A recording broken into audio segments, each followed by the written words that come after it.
말씀 보겠습니다. 고린도후서 1장 12절로 20절까지입니다. 고린도후서 1장 12절로 20절까지입니다.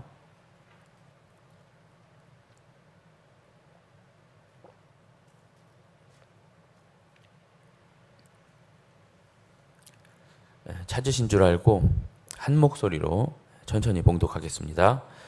우리가 세상에서 특별히 너희에 대하여 하나님의 거룩함과 진실함으로 행하되 육체의 지혜로 하지 아니하고 하나님의 은혜로 행함은 우리 양심이 증언하는 바니 이것이 우리의 자랑이라. 오직 너희가 읽고 아는 것 외에 우리가 다른 것을 쓰지 아니하노니 너희가 완전히 알기를 내가 바라는 것은 너희가 우리를 부분적으로 알았으나 우리 주 예수의 날에는 너희가 우리의 자랑이 되고 우리가 너희의 자랑이 되는 그것이라.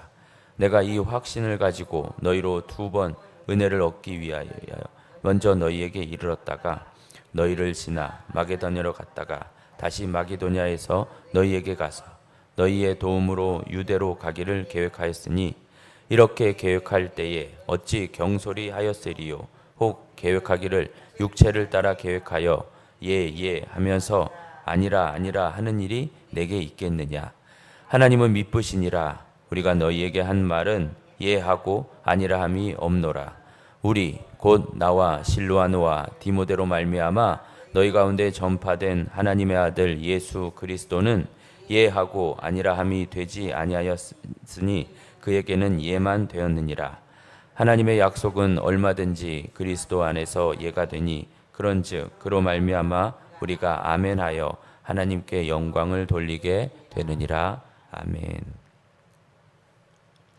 바울의 자기 변호라는 제목으로 말씀을 전합니다. 어제 고린도후서를 시작하면서 말씀드리기를 이 고린도후서의 주 내용은 거짓 교사들의 공격에 대한 바울의 어떤 해명 또는 변호라고 했습니다. 거짓 교사들이 바울을 깎아내리기 위해 몇 가지 수작을 벌였다고 했던 것도 기억나시죠? 그 첫째는 바울이 고린도 교회를 방문하기로 했다가 변경한 것에 대해 바울은 언행일치를 하지 않는 사람이다. 응? 그런 비도덕적인 사람을 어떻게 신뢰할 수 있겠는가? 이렇게 이제 몰아갔었고, 둘째는 이제 고린도후서 8장서부터 전개될 내용인데 헌금에 대한 얘기로서 바울이 고린도 교회 등등 헌금을 요청한 것에 대해 그것의 꼬투리를 잡고선 바울의 목적은 결국 헌금을 갈취하려는 것에 있다. 응? 자기가 꿀격하려는 속셈이다. 이렇게 또 하나를 몰아갔어요. 이렇게 거짓 교사들은 바울을 모함하고 비방하는데 이렇게 해서 그 속의 목적은 무엇이냐? 그 바울의 사도성, 사도직을 무너뜨리려는 것이죠. 예. 이에 대해서는 이 사도직과 관련해서는 이제 본서 10장으로 넘어가면 이제 확인이 되실 거예요. 자, 오늘은 방금 말한 대로 고린도 교회를 방문하기로 했다가 변경한 일에 대해 이제 해명을 하는 대목인데 본격적인 해명을 하기에 앞서 이런 말로 시작해요. 그것이 이제 내용 관찰 1번인데요. 바울은 자기의 자랑이 어떠한 것이라 설명하고 있습니까? 12절과 이제 14절을 중심으로 보겠습니다. 해명하기에 앞서 자기의 자랑, 그러니까 어떤 긍지 또는 명예를 먼저 언급해요. 12절을 보면 12절에서 바울의 말은 자기는 하나님의 은혜 안에서 양심의 거리낌이 없이 했다고 합니다. 이것이 자기의 자랑이라고 하는 거예요. 그러니까 육체의 지혜, 간사한 생각이나 이런저런 인간적 계산에 이끌리거나 또는 지극히 인간적인 어떤 변덕에 의한 것이 아니었다 이 말이죠. 가기로 했다가 변경한 건 그런 인간적인 생각이 아니었다는 거예요. 늘 그렇듯이 바울 자신은 하나님의 은혜를 끼치려는 의도로, 그러니까 어찌되었든 고린도 성도들에게 은혜를 끼치고자 했었고, 그렇게 하기 위해서 정말 하나님의 뜻을 쫓아 하나님 안에서 열심을 냈다. 그러한 결과의 하나로서 가고자 했던 계획을 변경했는데 이것은 하나님의 개입이고 하나님의 은혜고 이것이 내 자랑이다 이러는 겁니다. 하나님께서 그렇게 할 수 있도록 나를 이끌어 주셨고 간섭해 주셨다. 응? 내 육체가 드러나지 않도록, 내 감정이 나를 이끌지 않도록, 내 사사로운 이익이 앞서지 않도록 하나님이 잘 인도해 주셨다. 지금 이렇게 오해를 받고 있지만 그럼에도 불구하고 이렇게 된 것은 다 은혜요, 내 자랑이다. 이렇게 얘기하는 겁니다. 여러분, 이제 시간 관계상 말씀을 이제 줄여서 이제 드려야 되지만, 만약 바울이 계획을 변경하지 않고 갔다면요, 좋지 않은 일이 일어났을 거예요. 예. 왜냐하면 감정에 지금 이렇게 막 흥분이 돼 있는 상태거든요. 가면 경책하고 혼내고 이럴 수밖에 없는 상황이에요. 근데 그걸 꾹 누르고 멈췄던 거죠. 하나님이 막아주신 거예요. 가지 마라. 지금은 때가 아니다. 바울은 이것을 깨달은 거죠. 예. 그래서 뭐예요? 이렇게 된 것은 자기의 자랑인 거죠. 잘된 거다. 내가 이렇게 늘 하나님께 은혜를 받고 있다. 간섭을 받고 있다. 이것이 내 자랑이야. 이러는 겁니다. 우리가 어떤 일을 함에 있어서 항상 이런 하나님의 개입과 간섭이 있어야 할 것이고, 또 그것을 보는 우리의 영적인 눈이 있어야 할 것입니다. 방금까지 이제 12절에 대한 얘기고요. 14절에서도 그가 하는 말은 조금의 거리낌이 없으며 오히려 연약한 고린도 성도들을 배려함이 보입니다. 그런 말을 하죠. 너희가 우리를 부분적으로 알았으나, 무슨 말일까요? 바울과 그 일행을 지금 제대로 이해하지 못하고 오해하고 있지만, 다 알지 못하고 오해하고 있지만, 그 계획을 변경한 일에 대해 이렇게 오해를 하고 있지만 결국 나중에, 특히 언제요? 주 예수의 날에. 그러니까 이 말이 뭔 말이냐면 언젠가는 내 마음을, 우리의 마음을 알아주며 우리의 자랑이 될 것이라, 이 말입니다. 이해를 못하고 계속 비난해도 괜찮다는 것이죠.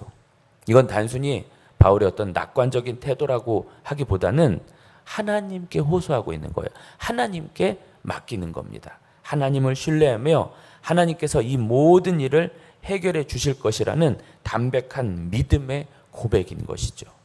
이런 당당함과 이런 믿음의 태도가 그의 자랑인 것입니다. 내용 관찰 2번입니다. 고린도 교회와의 갈등 상황에서 바울의 고린도 교회 방문 계획이 변경된 것으로 인해 오해가 있었던 것 같습니다. 그렇죠? 이에 대해 바울은 자신의 동기를 어떻게 설명하고 있습니까?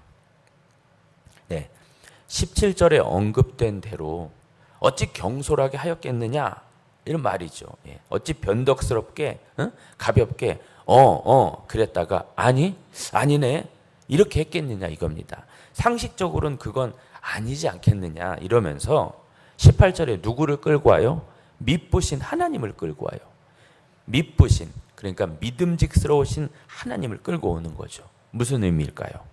바울은 단순히 인간적인 생각을 넘어, 인간적인 것을 넘어, 인간적인 관계, 인간들의 처사 이런 것을 넘어 항시 하나님을 생각하고 하나님을 의식해요.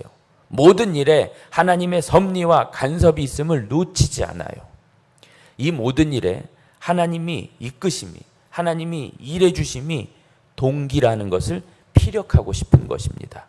그러니까 쉽게 말씀드려서 하나님이 자신을 이끄셔서 고린도 방문 계획을 변경하게 되었다는 것을 말하고 싶은 거예요. 그러면서 바울 자신이 아닌 전능하시고 믿음직스러운 하나님을 좀 봐라 이러고 있는 것이죠. 어떤 면에서 바울은 이렇게도 말하고 있는 건지 몰라요. 하나님이 너희들이 생각하는 대로 그런 분이시겠니? 하나님이 나 따위로 너희 택한 백성인 너희를 잘못되게 하시겠어? 여지껏 너희는 그 미쁘신 믿음직스러운 하나님을 그것밖에 몰라? 네. 바울은 자신의 동기를 표명한 게 있어, 그러니까 계획을 변경한 그것의 동기를 표명함에 있어서 하나님의 크신 섭리와 하나님의 신실하심을 더욱 드러내며 고린도 교회로 하여금 그것을 보게끔 하는 것입니다. 연구와 묵상 3번입니다.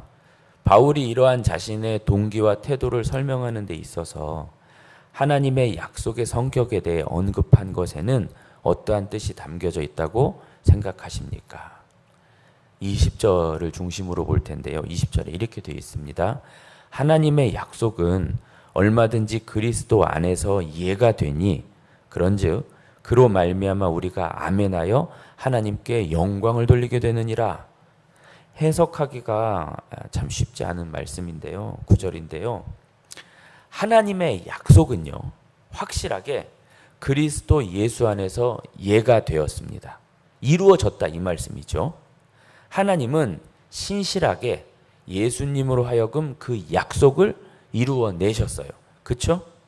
그러나 하나님께서 예수 그리스도로 말미암아 이루신 이 약속, 그러니까 예수님의 그 십자가 사건으로 말미암는 구원의 약속은 이루어지긴 했지만 그야말로 여러 우여곡절 속에 긴 시간 동안 참으로 신비롭고 알쏭달쏭하게 이루어진 일이에요. 거기에는 과연 하나님의 지혜가 담겨 있었고, 그래서 인간의 머리로는 감히 상상을 불허하며, 아니 마귀도 그걸 잘 몰랐어요. 또 아직까지 우리 성도가 그 십자가를 온전히 제대로 이해하기는 어려워요. 그렇지만 그러한 약속을 하나님은 그리스도 안에서 기어이 얼마든지 이루어내셨다라는 것이죠. 그렇기에 우리가 해야 할 것은 그저 매사에 만사에 아멘하며 따라가야 하는 것이고, 그러다면 결국 하나님께 영광 돌리는 자리로 가게 된다는 말씀이에요. 예수님이 그러셨거든요. 예수님도 그렇게 하나님을 신뢰하며 아멘하며 순종하여 끝내는 하나님께 영광을 돌리셨잖아요.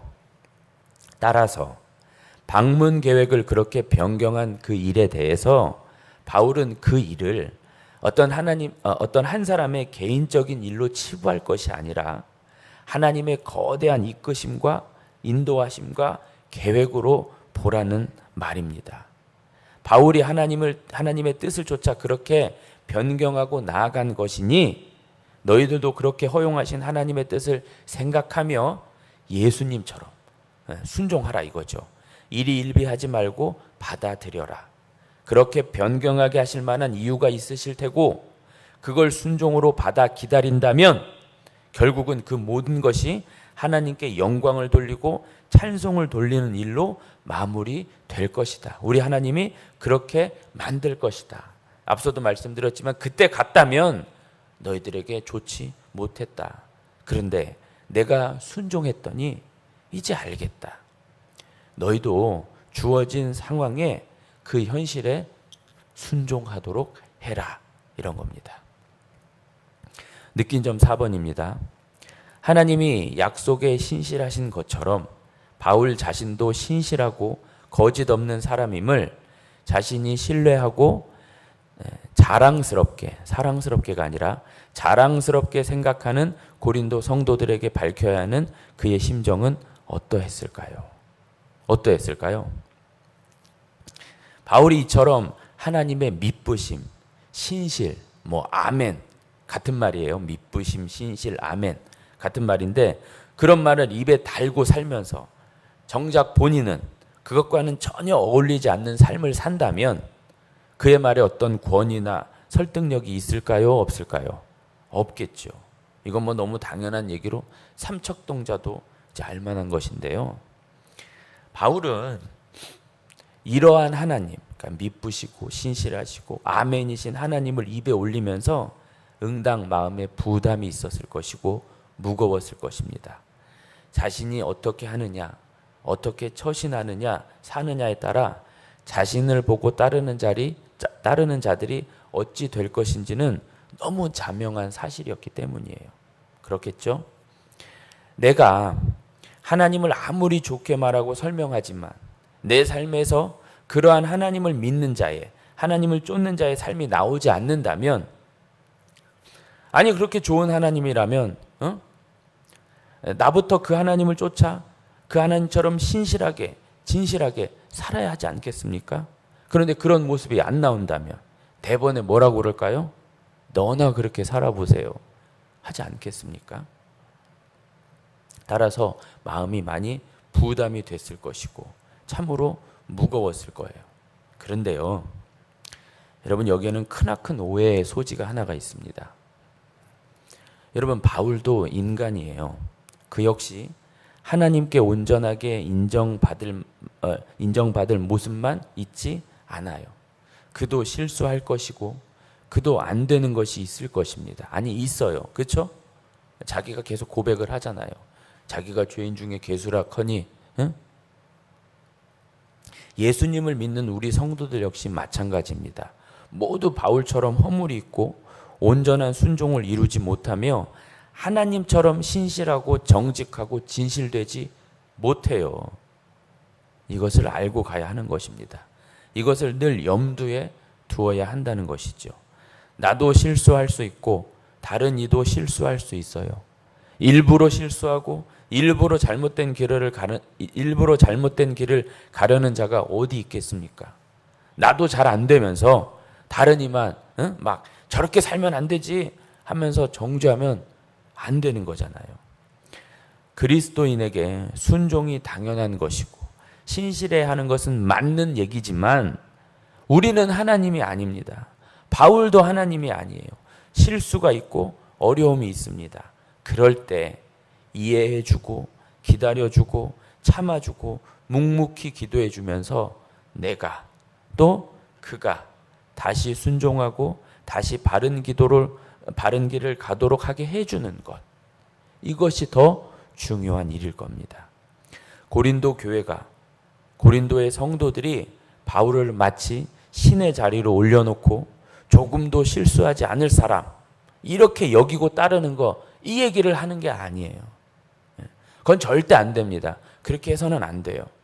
바울은 리더자답게 부담을 가지고 열심을 내야 하지만 열심을 내야 하고, 고린도 교회는 혹여 바울의 실수가 보일 때는 가볍게 품어줄 수 있는 실력을 가져야 할 것입니다. 이건 우리에게도 동일한 얘기겠죠. 하나님처럼 신실하라? 우린 그렇게 할 수 없어요. 그렇게 되도록 서로 간 이해해주고 양보해주고 같이 가는 것이지요. 자꾸만 하나님 반열에 올려놓고 장로님이니까 집사님이니까 권사님이니까 무슨 말씀이세요? 아닙니다. 배려와 양보와 이해와 같이 가는 것이 있어야 하겠죠. 결단과 적용 5번입니다. 나는 하나님 앞에 신실합니까? 그 신실함이 다른 사람과의 관계에서도 동일하게 나타나도록 하기 위해 내가 힘써야 할 바는 무엇입니까?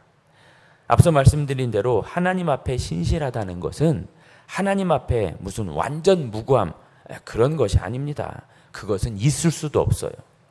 하나님 앞에 신실하다는 것은 우리가 불완전하기에, 내가 온전함을 이룰 수 없기에, 온전한 순종을 이룰 수 없기에 어떻게 하는 거예요? 하나님을 꼭 붙드는 거예요. 하나님의 은혜에 기대는 것이자 은혜를 구하는 것이 하나님 앞에 신실한 태도예요. 하나님, 내가 조금만 더 하나님의 자녀요 백성답게 해주십시오. 당신님을 따라서 그렇게 조금 더 신실하게 좀 살게 해주십시오. 이런 의지의 표현, 이런 기도, 이것이 하나님 앞에 신실한 태도예요. 바로 이러한 모습을 다른 이에게 보여줘야 하지 않을까 싶습니다.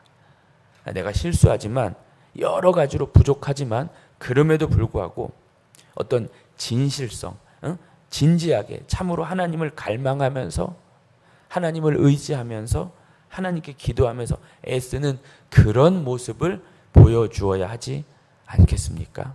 더불어 다른 성도들의 실수를 잘 감싸주고 그런 상황에서 오히려 더욱 힘을 주고 힘을 실어주는 그런 모습을 보이도록 힘써야 할 것입니다. 그것이 하나님께서 보시는 신실한 태도예요. 오늘의 기도 같이 읽겠습니다.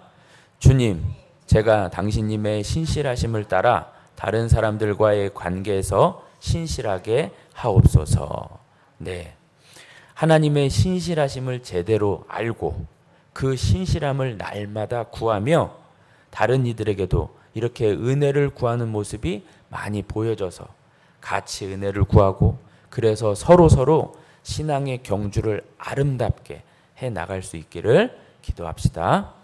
이하 말씀을 생각하시면서 기도하겠습니다. 그리고 오는 토요일부터 있을 유치부와 청년대학부 여름 사역위에 그리고 휴가 중인 담임 목사님을 비롯하여 우리 성도들을 위해 또한 오늘 수요 예배 위에도 은혜를 주시도록 같이 기도하겠습니다. 마지막으로 비 피해가 없도록 주여 3번 부르며 기도합니다. 주여